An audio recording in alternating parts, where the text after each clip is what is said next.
Dr. Renee Jacobs is Director of Speaker Training for Get Inspired Talks. She has a passion for helping entrepreneurs connect deeply when it counts. If you have an upcoming high-stakes presentation, Renee has a proven method for developing your charisma and clarifying your core message. Renee has a full life history with stories to share. She's been a captain in the U.S. Air Force, grew and sold her eyecare business, earned a master's degree in education, and then she pivoted into teaching and business consulting. She learned humor late in life, proving that anyone can be funny. Vancouver Business Network members and most welcome guests, I invite you now to give a digital warm welcome to Dr. Renee Jacobs. Yay. Take it away, Renee. Thank you. So today's training is titled Become Known, Liked, and Trusted by Telling Engaging Stories. This free training serves as an introduction to another course that I'm launching. It is called Business Storytelling Masterclass, How to Craft and Tell 15 Engaging Stories in 47 Days or Less. You have heard the saying that money talks. You've heard that saying? Here's a question. When you talk, do you earn money? You see, the most successful business people improve their storytelling skills for a reason. If you can tell the right story at the right time and tell it effectively, there's nothing else that can attract interest the same way and earn that feeling of, I know you, I like you, I trust you. And it's trust especially that fast tracks business relationships. You know, in our talk earlier, I heard, Joel said, how do I turn interest into action? How do I, and someone, Carol Lee, I want to connect emotionally, I want to resonate. We know that if we touch the heart, then we're connected, and know, like, and trust is everything. That ability to build rapport. Now, at the level of intuition, we know when you get a high stakes presentation, it's a two-part proposition. On the one hand, you want to be professional, a subject matter expert in business. And on the other hand, you want to be interesting, fascinating, and earn this emotional connection. I know you, I like you, I trust you. I work with business people and they struggle. They struggle because they are content experts, but they don't always connect on that emotional level. They can't always capitalize when they have opportunities to speak. And for just a moment, think about how successful you are at that balance. Because if you're trying to motivate or persuade, or you've got something to sell, that ability to connect can make all the difference. Now, that's what today's training is about, how you connect at an emotional level. And what you learn tonight about crafting engaging stories, you can use it in public speaking, or ebooks, in blogs and podcasts, and so much more. Original stories and authentic humor will serve you well. And now I wonder if you'll just take 30 seconds and locate the chat in your Zoom window. And I'll ask Roger Killen if he'll help us by watching the chat. If you could type in the answer to this question, and Roger, would you mind just calling out a few answers? When you improve your storytelling skills, today you're here for a reason. When you improve your storytelling skills, where are you going to use them? What's top of the mind for you right now? Please type into chat. Charles Brooks says in sales. Sales. Vanessa says conferences. Marguerite LeBlanc says business development. Ben says presentation meetings. David says presentation skills. Janelle says webinars. Kimberly says in all my presentations. Henry says he's a Toastmaster. Ingrid in my storytelling workshops. Shirley, public outreach events. Ina in podcast and intake new clients. Gavin, prospecting. Lakshima, sorry for assassinating your name, upper management. Manpreet in creating tutorials. Carolee, team building. Kelly, presentations. Tim Dumas, business coaching and training. David Lee, every time you speak. Every time you speak. Oh my God. And so you came here knowing what I already said. There are so many places you can use these storytelling skills. Wow. Thank you. Thank you, Roger.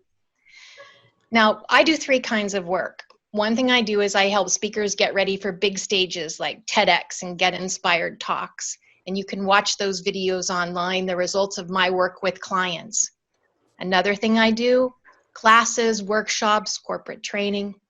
Another thing I do, I coach business people who have high stakes presentations, keynotes, or speaking at a convention, something like that. And in my experience, I found a lot of people suffer from the same affliction that hobbled me.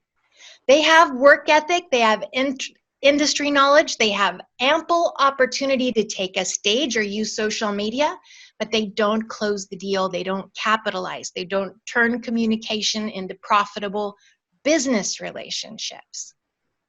Tonight, I have some stories to tell. I'm going to show you how I suffered. I'll show you how I learned. For my dear friend, Amy, who asked for a hero, I hope I can rise to that challenge. I'll show you the mistakes I've made so you never make them yourself. And as the result, as I've learned, I've come up with a system, a method that you can use to improve connecting. Know you, I like you, I trust you. Tonight I'll give you epic success story, colossal failure story, and lesson learned story. And in my stories, I have 2 roles, the storyteller role and the editor role. Because I want my stories to be examples, but because this is a training, being an editor will help you understand how to craft your own stories, information for your own stories.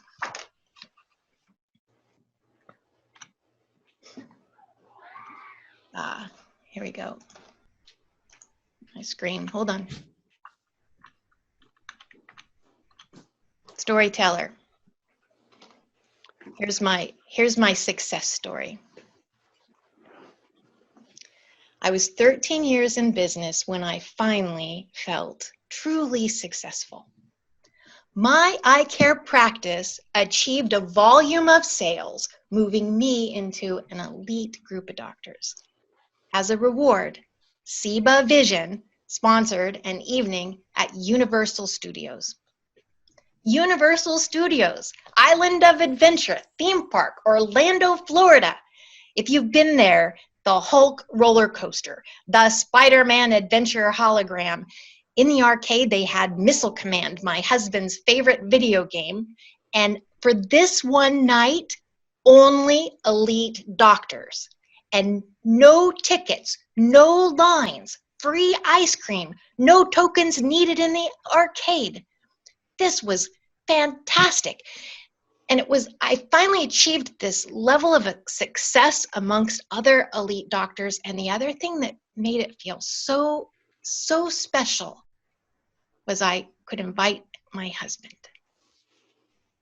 Now, my husband's taken me on business trips before, but this is the first time I could take my husband on a business trip. Now, let me just back up and tell you how I reached this status for my night of feeling so successful. When I graduated UC Berkeley, I wanted to be self-employed. The problem is I put myself through school and I had some debt and I didn't have work experience as a doctor. So no one was going to give me a loan. I went into the United States Air Force. When I stepped out 3 years later, I had experience and I had saved some money, and I started my own business. Kind of scary being a startup. And I had a dream. I wanted to specialize in children's vision. I knew vision screenings in schools do not detect all the problems that impact learning. And there's a lot of scientific data about kids who struggle in school and they're missed for vision reasons. And I had all the data and I had all the science and I had all the passion. And I went in and talked to principals and school nurses and PTA presidents to get opportunity to share with them the science. The trouble was, I never capitalized. I'd get a talk, I'd get an opportunity at a meeting. I did not get patience, and I did not change the system. Now, think about that for just a minute, because I'll tell you what I did. I had a total blindside. We don't know what we don't know. I thought to myself, for me to make a difference, it's not enough to be a doctor. I need to be a master educated teacher so they will let me in the door. And that's what I did. I worked and went to school to get a master's degree in teaching. Came out, I'm still running my eye care business. Right next to it, I put a tutoring center. I have remarkable methods for improving skills. I get qualified for federal funding to do after-school programs, and it happened again. I would schedule opportunity schools that needed help. They're not even paying for it. The federal government will pay for it. They should choose me. I gave stats. I gave logic. And do you know, I didn't get any after-school contracts. My soft skills, my ability to earn the know, like, and trust, I didn't have it, but I didn't know it. I just kept trying to present better and better logic. I did get clients, I did have students, but I wasn't as successful as I wanted to be. And then one day I had this aha, why am I working so hard on my startup company when I've got my eye care practice and it can snowball faster? What if I take everything I know about teaching and learning and I do staff training and staff development? My God, in a year, my eye care practice skyrocketed. I actually expanded into what had been the tutoring center space. Suddenly, I'm an elite doctor. My methods are working. My profits are high. And I'm finally, after 13 years, feeling the most successful I ever felt in my entire life. I was feeling proud. That was a success story, and I'll share a little bit when you write your own success story, some of the things that you can use as strategies. First, what people shared with us, emotion is so important. Choose the emotion that you want to convey, and then if you can, I tell people it's like Google Earth is huge, but then you can, when you want to see your house, you dial in, you zoom in, you zoom in, you zoom in. Zoom in to a moment in time when that emotion was there for a reason. That is your starting place for a story that captivates. The imagery that Leslie Fox said is important, bring that imagery into the scene.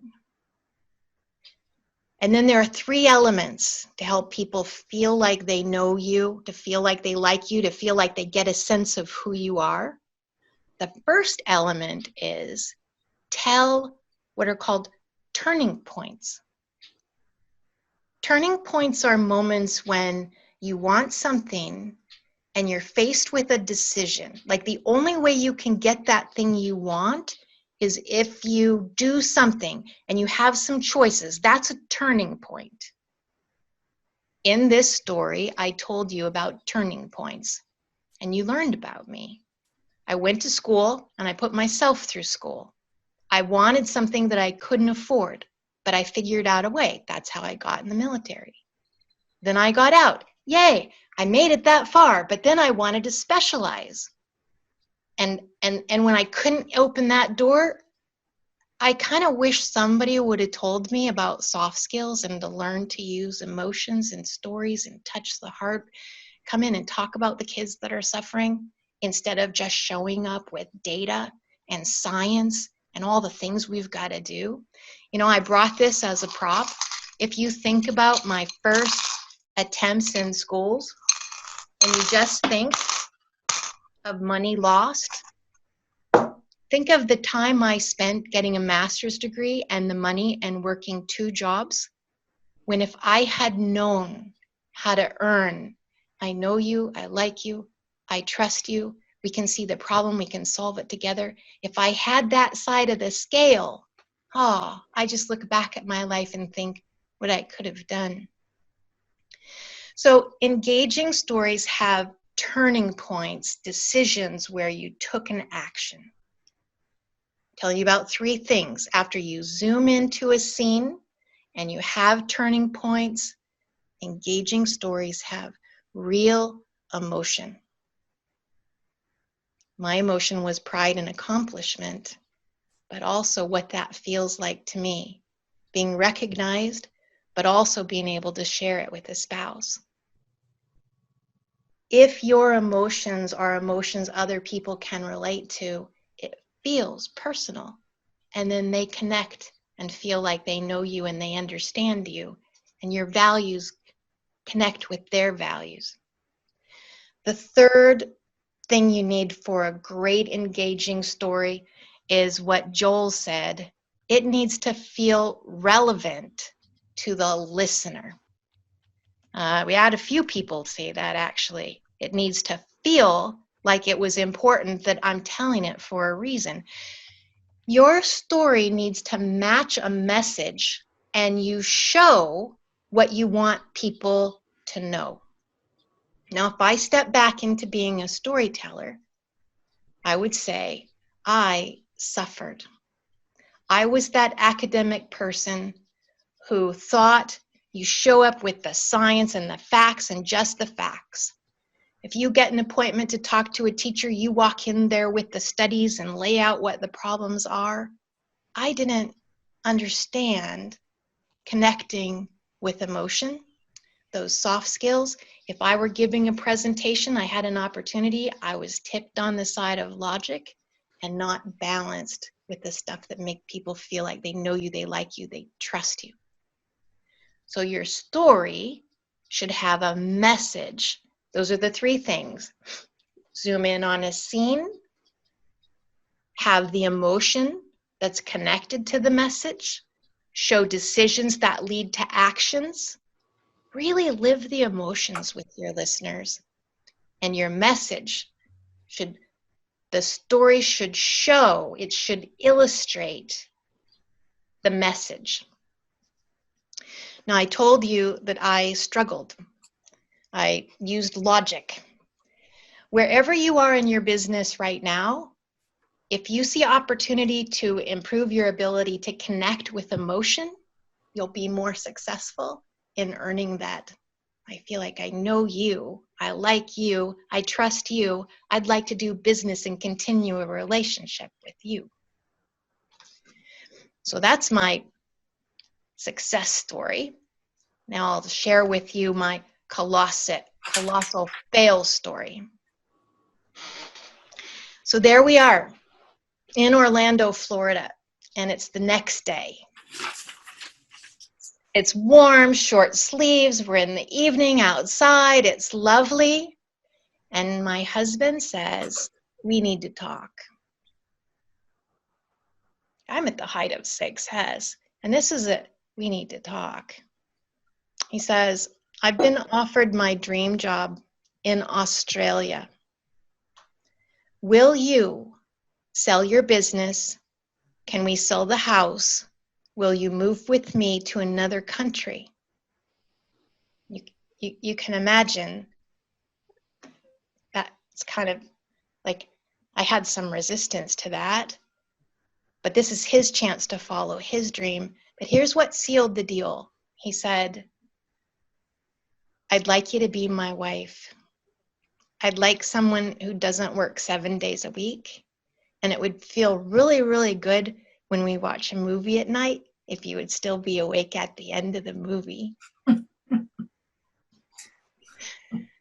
And that was what made it happen, where I said, I'll embrace the adventure. I got where I got with my business. But the other thing I thought I can do this. I can do this. So I put my business up for sale and I sold it. And I moved to Australia, but I moved there with a plan. I went, I'm a master degree educator. I've got amazing management strategies and sales strategies and staff training strategies that other doctors need. And I'm recognized, right? I said, I'm going to apply to speak at international conferences. I'm going to give continuing education. They'll pick me. And I will get all kinds of clients and move into consulting. I'm going to live in Australia, fly in for conferences, get business, and do online trainings. I just saw that as the vision. And damned if it didn't go pretty well. I applied to International Vision Expo, Javits Center, New York City. I was selected. You put in your proposals, the speaker selection committee picked me. I flew to New York City. My hotel, my food is paid. They're paying me $4,000 a day. And I give like 3 hours, 1 hour to 1.5 hour courses. And they put me on a panel. Now the courses have up to 300 doctors. They put me on a panel. It was a sea of people. And I'm like, if you were fishing, this is like fishing in a barrel full of fish. I've got great methods. I'm on the stage as the credible expert. I went in thinking, this is going to be great. I'm launching my new career. And exactly as you're probably already guessing, since this is named Colossal Fail, I got not one single client. Not even one. And I thought to myself, again, like people in this room I already know are smarter than I was. I had this big blind spot. I went to school. I think they beat out of me emotion. I thought, I must not have been clear enough. I must not have shown them enough data. I must need to give them more statistics. That's what I thought. And I tried again at the California State Conference. And eventually I got some work, but it never really took off.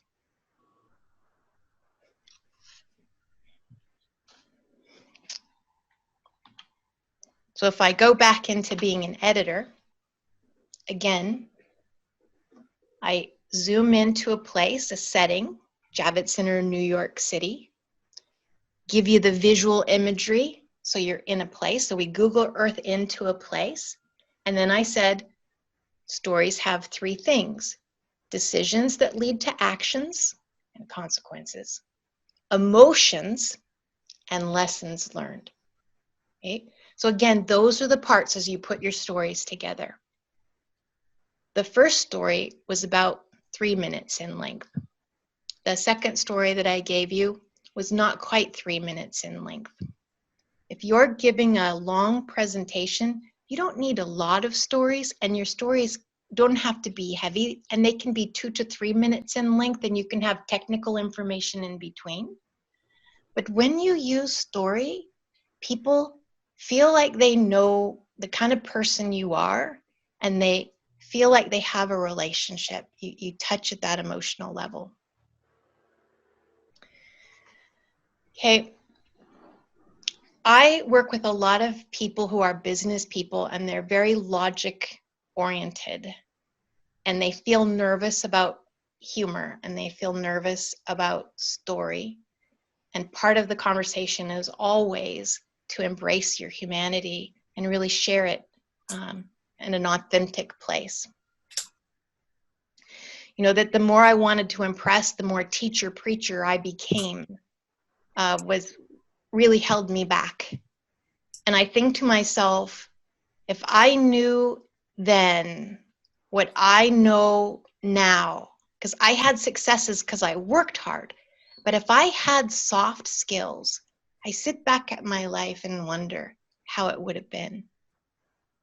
And if you're here today and you're realizing that this is an area where you can improve, I agree with you. It's a lot easier than getting another degree or certifications or all that extra elbow grease, because you've got innovation and work ethic. Then, this is my story of what I'll call transformation. I got some work, but it was never great. And then we moved to Canada. And I had this need to be successful on stage. I was trying to figure out, my communication skills must be problematic. I joined Toastmasters, and not just any club. I joined 4 clubs, and one of the clubs I joined was Competitive Speakers Vancouver. And that's not because I'm hot for competition. It's because the best speakers I knew were working to elevate their skills for competition.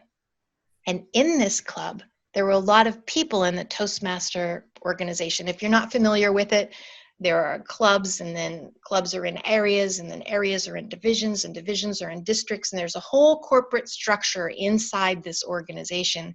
And a lot of the people would sometimes miss meetings because, not in addition to being great speakers, they also held these additional responsibilities.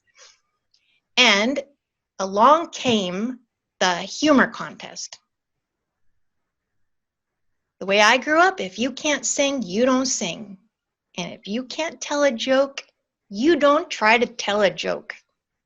But I had worked myself into being president of the club, and there weren't very many women that were going to be in the humor contest, so I felt kind of obligated. And I picked up the humor book and I started studying. And I gave my very first humorous speech. It was a tall tale. And if you don't know what a tall tale is, it's when you take something and you stretch the truth and stretch the truth and stretch the truth until it almost breaks. And I got up and told how to make a craft that you could give away as a gift that would surprise everyone because it could fly. I called it a hovercraft. And I actually today brought a little piece of it as a prop, hoping that you can see it. I can tell you what it is. It's a piece of probably elk poop that's been sprayed with shellac, put feathers on. It's called a turd bird. And the tall tale was from when I was a child. We had a riding stable, and in the manure pile, I found that flies were dead, and they were perfectly formed, like they just fell asleep. And I was going to make one of these turd birds as a gift, and I thought how cute it would be to put a couple of flies on there. And when I gathered them up and took them in the house and they warmed up, they flew all over the house. These were big horse flies. And so the way I told the story was, if you take your turd bird outside where the flies are cold and dormant, and you dip their little feet in glue, and you stick them onto the bird so that all their noses are pointed in the right direction, and then you wrap it and you keep it cool in the refrigerator until you give it to your sister, who's never seen such an imaginative gift at Christmas. And she opens it and it warms up. Those little flies will lift it up and fly. That was the story that I told. And for the first time in my entire life, I got laughs. And I'm telling you that, making a point now, tell a story to make a point. I'm telling you that because it transformed my life. There was a woman who was also an area director. And every time we had meetings, I just felt like she didn't really like me. I'd sit next to her and try to make conversation. She wouldn't really talk. I liked her. I couldn't figure out what it was. And it's like that in life. There are some people where you just feel like they just don't really like you. You don't know why. When I stepped off that stage, she came up to me She says, Renee, you are so funny. I had no idea you are so funny. She stood next to me like my best friend. And other people came up to me. And people I had known but had never had relationships with came up to talk to me. And do you know, out of a talk about shit that flies, not even a business talk, I started getting invited to speak, give workshops at Toastmaster clubs in business organizations like Charter Blocks, where they have architects and designers.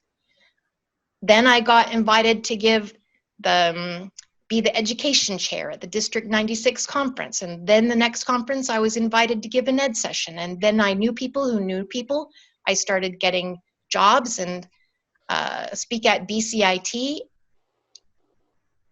This was the first time, look at this, humor, sharing for fun, being human, opened doors to business that I never knew could happen. Now again, story, so you think of what is it that you want the audience to learn. I'm going back to being an editor because you can make stories like these if you find them engaging. You start with what is it you want someone to know, and then relive that scene, and there's decision making. I said there are 3 elements. One is that you have a desire that leads to a decision and an action. So here, I'm in the club, I want to learn stuff, but I have an obligation. So I don't really want to do it, but I do it. Then I study, then I learn, and then this thing happens. So decisions lead to actions, real emotion, and then a takeaway message. Those are keys to crafting your great stories.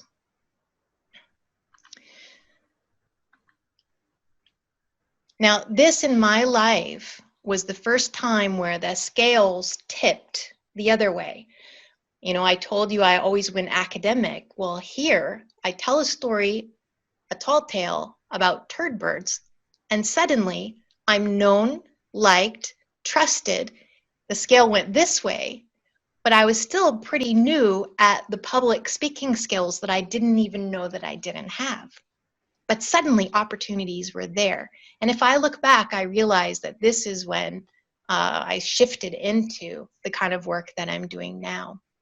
Like I said, I got invited to speak at business clubs, and from that got referrals. I went through the entire Toastmaster program and earned my highest achievement, the DTM award.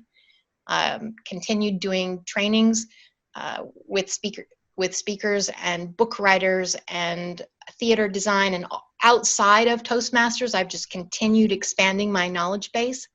Studied all of the top TED speeches, the most viewed speeches, to deconstruct them, to figure out what makes a great talk.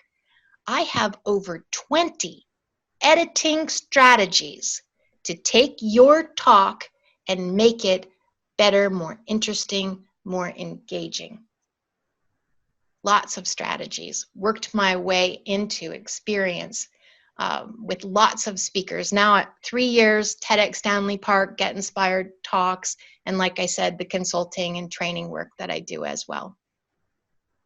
But that discovering humor changed my life, absolutely changed my life. Renee, will you entertain a question? Yes. Ina asks, are there keywords to use in your story? Keeps interest for your audience to take action to make intake about your services. Can she unmute and explain it more clearly, because I don't quite understand. Ina, can you could you? Can you unmute yourself? Yeah, I'm unmuting now. Thank you. Have a bad typo there.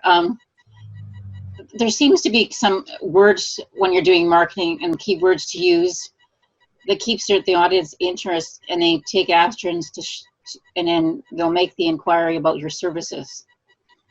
Can you give me an example? Give me a little bit more information. Oh, like using action words like call us now, or what you're doing is you're talking in their language. so that they understand what your problem you can resolve for them. Yes. So that when we're working in a very sensitive area such as bookkeeping, I find that when I'm doing tax returns, people are very sensitive and upset at the government, or they're really in an emotional state. Yes. And things like that. So the words do matter when you're talking to putting them in your marketing content. Yes. So I like where you're going with this, and I understand what you're thinking now. Okay, I'm getting it, and thank you for that. Thank you for the comment and the question and the good thinking.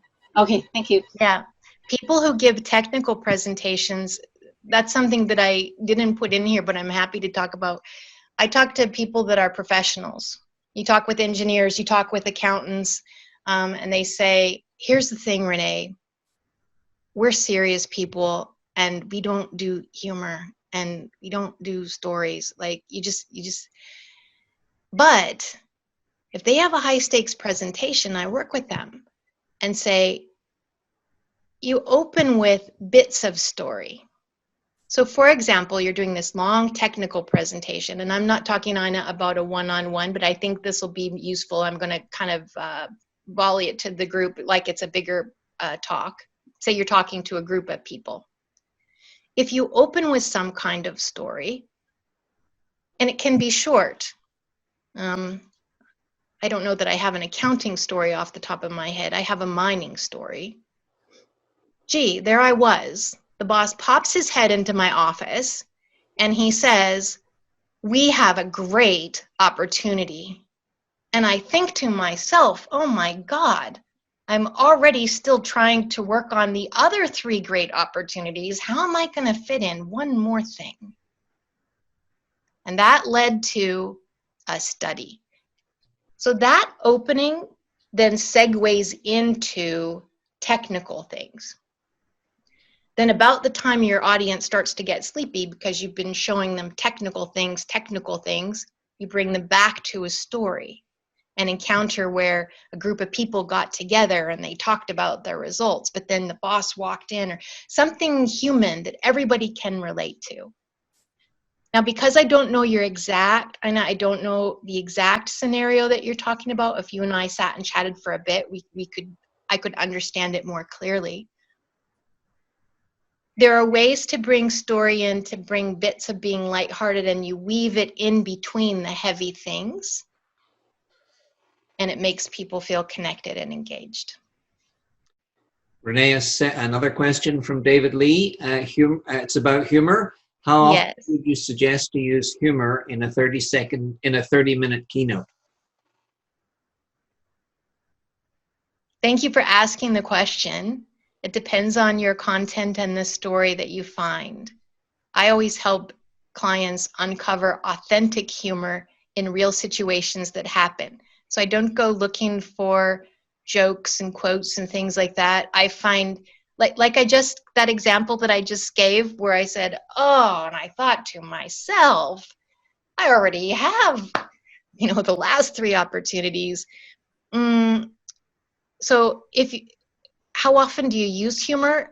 I think people love humor, use it frequently, but it has to be appropriate, it has to be original, and it has to be connected to the message and the story that you can find and weave through your technical presentation.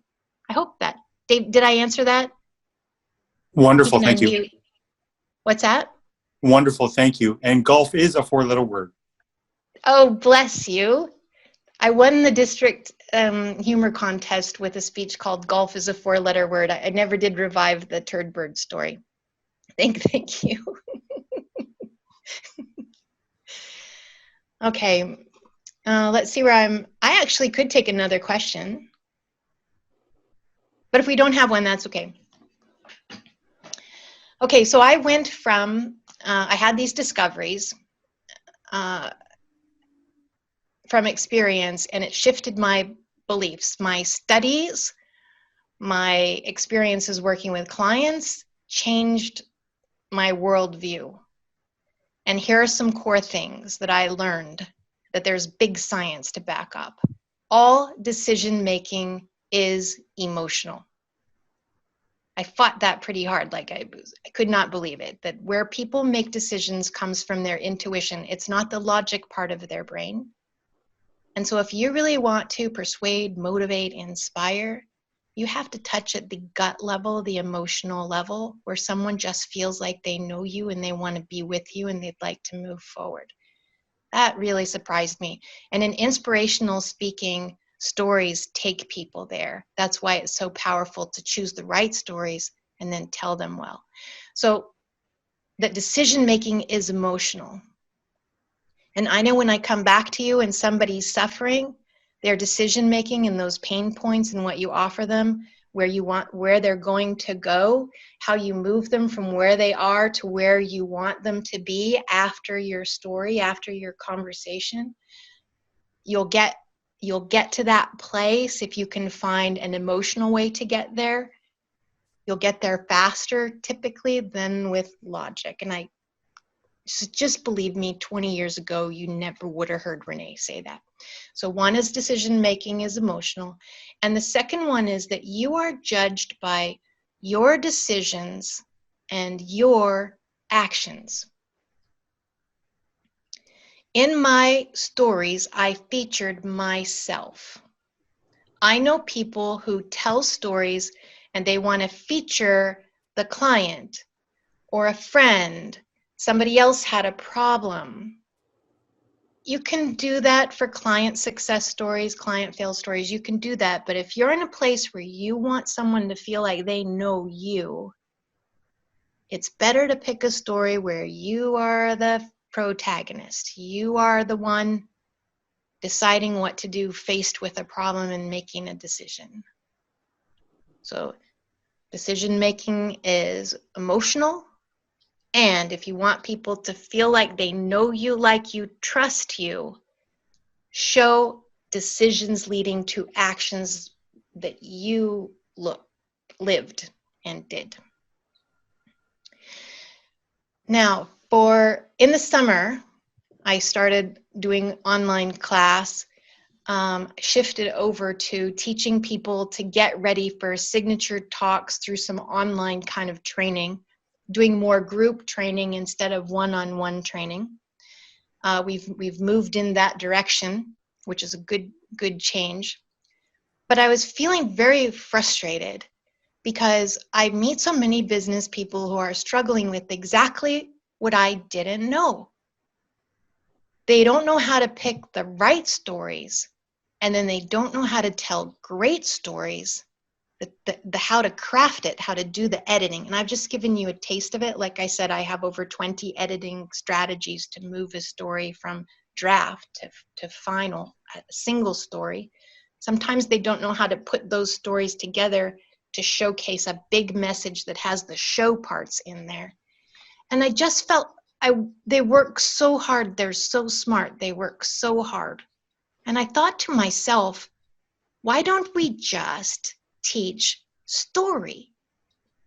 1 to 4 minute stories, where to get stories, how to craft stories, how to edit and make them great and tell them and make them work. If you had 3 stories a week in a handful of weeks and you know where to get stories and how to make stories, you can use them for blogs and vlogs, and if you get on a podcast and if you're writing your ebook. And when you have a lot of stories and you know how to tell them, creating a signature talk gets infinitely easier. Putting workshops together gets infinitely easier.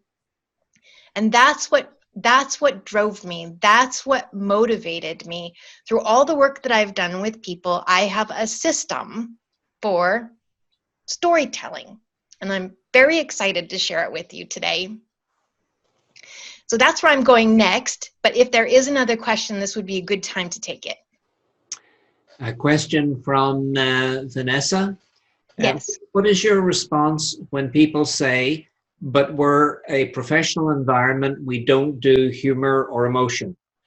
Do you try to encourage them otherwise? I absolutely encourage them otherwise. And when they try it, it changes their life. I feel like I should give an example, but I think it'll take me Yes, I worked with a man who said, I'm an engineer. I'm speaking at a mine, tail, and waste conference. My company wants big visibility for our company. I always get these keynote offers. I never take them, but I'm going to do it. Great. You understand you can't be the keynote without being entertaining. People have an expectation. Yeah, but I'm there because I've developed this great new process that everybody at the conference wants to see. I said, you have to open in story and then come back and tap the story and then give information and come back. And he insisted, we don't do that. Then he thought about it and he came up with some stories. And he opened with tremendous humor. He says, yeah, I was on a plane, Air Canada, never did this to me before. They put me in a middle seat. And he positions himself right between two people. One is a total environmentalist and the other one is a complete mining person. And these two people are in a battle with each other on two sides of the argument, and they have no idea that this guy's a content expert. So he sets up drama around the content that he's about to cover, and everybody in the audience is just waiting to see if he's going to jump into the fray. And instead, he goes into technical information. And 15 minutes later, goes back to the story. And when he gets to the end, he wraps up the story that he never did talk to those people, but he doesn't ever want to fly Air Canada again.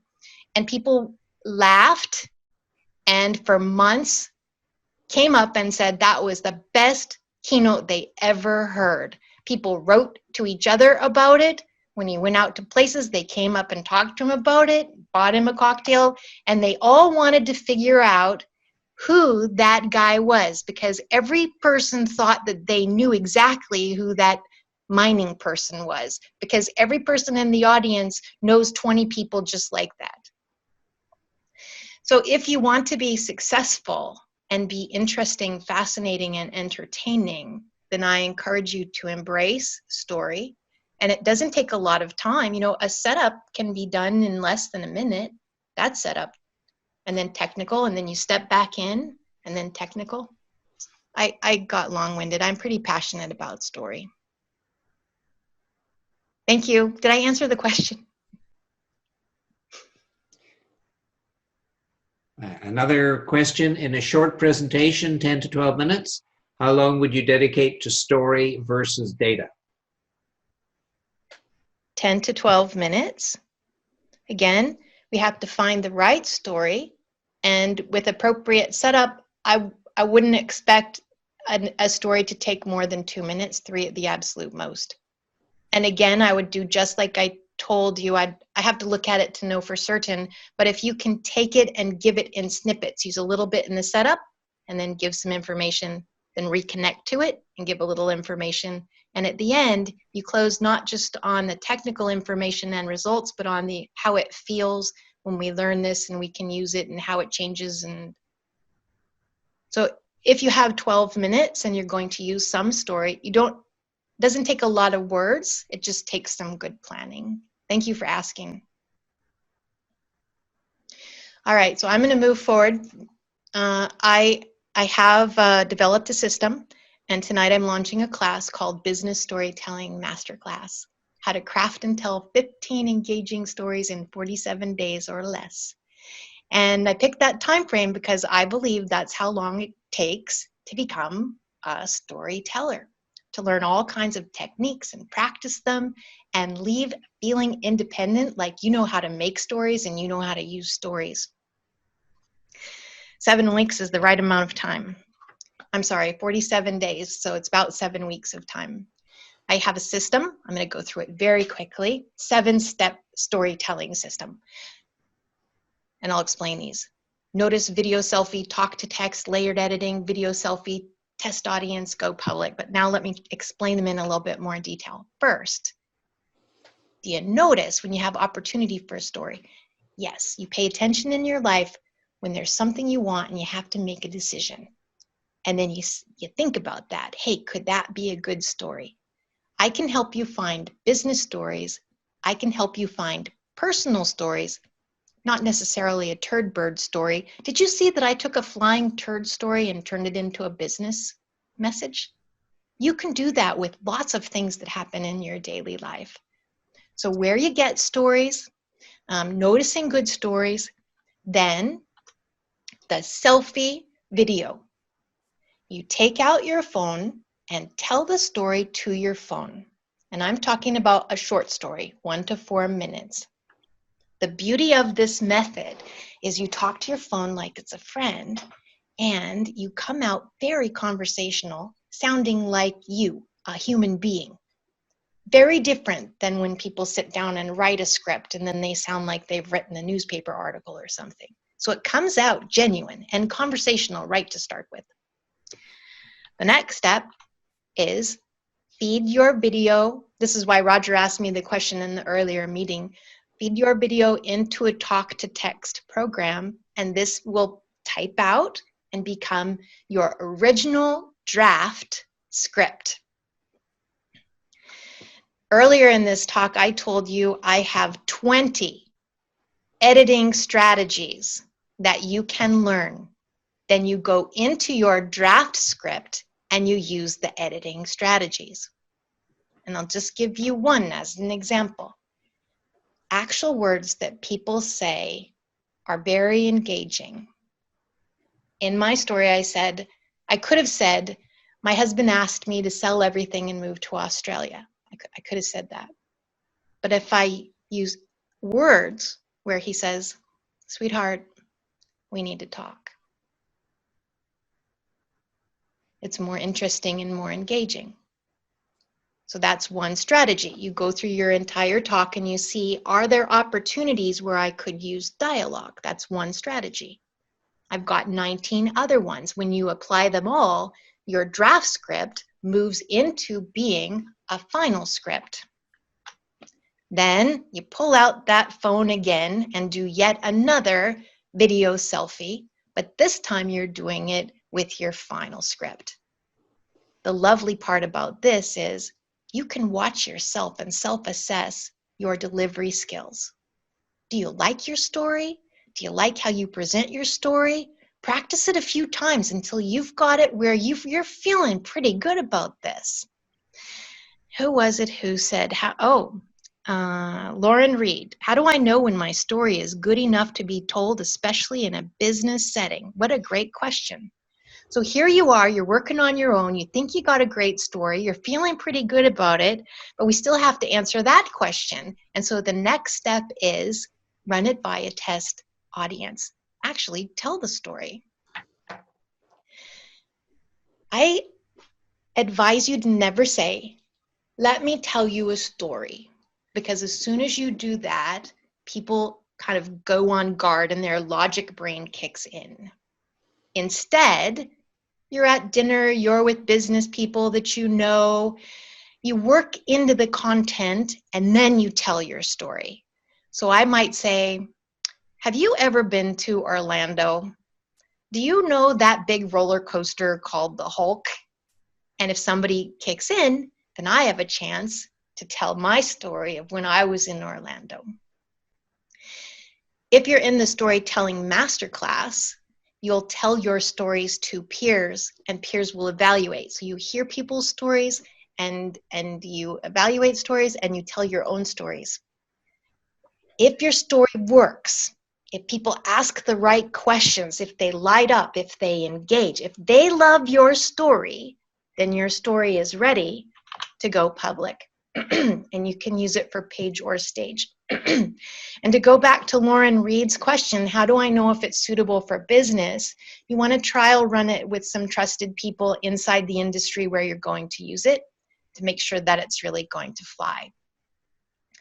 The beautiful thing is, if you're in the 7-step storytelling system and you're in the business storytelling masterclass, you're going to learn to be a storyteller and craft and create many, many stories. You'll always be able to find the right story and tell it in a very engaging way. I'll tell you what happens in the Business Storytelling Masterclass, all the features of it. First, once a week, 6 weeks, 1 hour live online group class, value $1,900. We're going to go through where you find your stories. What are the basics for storytelling? And I gave you some hints on decision making and zooming in and imagery. So we focus on those things in a very dedicated way in the classes. Then you get a video recording, and I've got this at $1,900. This means if you're not in the class, you get the video. But if you're in the class and you hear something that gets you thinking and your mind's off working and puzzling and you miss something, you can watch it again. And I want to give a shout out to Kimberly, who's doing the work with ebook. If you're in part of a group of people who are doing ebook together, you can use some of these videos to help with teaching points or study groups together. So they're very useful that way. Weekly course worksheets. Every time you come to class, you get a worksheet. This way, you don't have to be as attentive at taking notes. There are references for additional study if you're interested, and activities so that you get practice with those 20 editing strategies that I alluded to. Weekly homework. We make steady progress when we have deadlines and we know exactly how we're to progress. This might be one of my favorite things, peer-to-peer test audience practice. And this speaks to Lauren's issue of how do I know if my story's good? You take your final script, that selfie that you made after you've practiced it, you're in a group of other people who aren't in the class, and you tell each other your stories and evaluate using the skills and strategies that you're learning in the class. You learn as much from evaluation, giving evaluation, as you do as telling. It's a marvelous thing. So value $2,000, private Facebook group, post your homework, get answers to questions. You all know how private Facebook works, $1,000 value. In addition to that, 4 15-minute one-on-one sessions with me, starting after the lesson of week 2. So you've had the lessons, you've reviewed your videos, you've got the homework, you've started working stories, you're in your peer group, and now you have the benefit of guided professional help if you're trying to get ready for something specific. How do I use my story? I've got a specific situation. Anything like that. I'm going to be looking at your homework and answering questions and giving insights. You get access to me. When I do that kind of work, it is $600 an hour. When I work with corporations, we conclude the course with a 3-day online business storytelling summit. 3 days. The business people in the class have been honing in great stories, business stories. That's why it's a business summit. It's also kind of like a recital. You get a chance to tell a great story to a bigger audience. How fantastic is that? And it also is like a comprehensive review, because everything that you've learned in the course, you're watching other people use in new and innovative ways. So 3-day live online business storytelling summit. Total value, more than $12,000. 100% money back guarantee. And if you finish the course and you want to take it again, you can take it again at a savings. So that's what the course features. Because you're here in the free training, become known, liked, and trusted. Instead of $12,000 US, it's $999 US. Because it's my first time to do this story course, if you will commit to a video testimonial at the end of the course, your honest feelings about your experience done on video, a video testimonial. If you will do that, then $735. And because we're in the pandemic as we were, and I'm American, love Canadians, everything right here on the border. When the border opens and you come back down, you're going to see every business here is doing this. We're on par. That's like a 30% savings, Canadian instead of United States currency. And you can do it as a one-time lump sum payment or as comfortable 3 payments. And the last payment's due, it's staggered so that it's due right before the Storytelling Summit. I have an early bird special gift for the first 10 people who join the course. The early bird special that I have is an additional 1 hour of time, a $600 value with me. You can use it incrementally, 10 minutes here, 15 minutes there, while you're working on something that I'm helping you with, or you can bring me in one-on-one for an hour. What I won't do in that time is like group trainings or kind of taking what we're doing to a different audience. This is specific to you and an early bird special gift. The Business Storytelling Masterclass begins Monday, June 8th. It's online, and the summit will be July 16, 17, 18. And Roger, if you'll help out by putting the link into the chat, that's how you sign up, join the club, and let's get going with amazing stories. So when you join the class, you get the 7-step system. And I just feel really confident making this promise. You will have so much fun telling stories, hearing stories, learning other people's business experiences, that kind of human sharing at the emotional level. There isn't anything like it for earning and developing your skills at I know you, I like you, I trust you. And at the conclusion, you're a business leader who also has an assortment of stories. I hope that everyone here goes forward, and I can only imagine what the Storytelling Summit will be like when we're all together on the other side of improving our storytelling skills. Thank you. Renee, did I miss I'm right at my time. How many people get your special gift? 10. 10. Thank you. 10 people from my special gift. Early bird special. Lovely. People can reach out to me. I'll put my email into the chat. Okay. And you can also reach out to me on LinkedIn. So, Renee, on behalf of Vancouver Business Network, I would like to thank you massively for sharing this wealth of wisdom. I'm one of these type A dudes who spends a lot of time giving data and information and wondering why nobody says yes.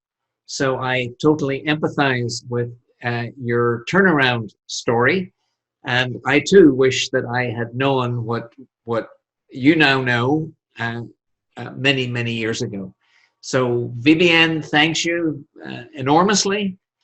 And those of you who are here joining us tonight, I very much appreciate the time, the trust you've demonstrated by giving of your evening. If you're feeling about Renee's talk what I'm feeling, then mission has been accomplished. VBN has achieved what it set out to do, which is to support entrepreneurs, learn, network, and grow.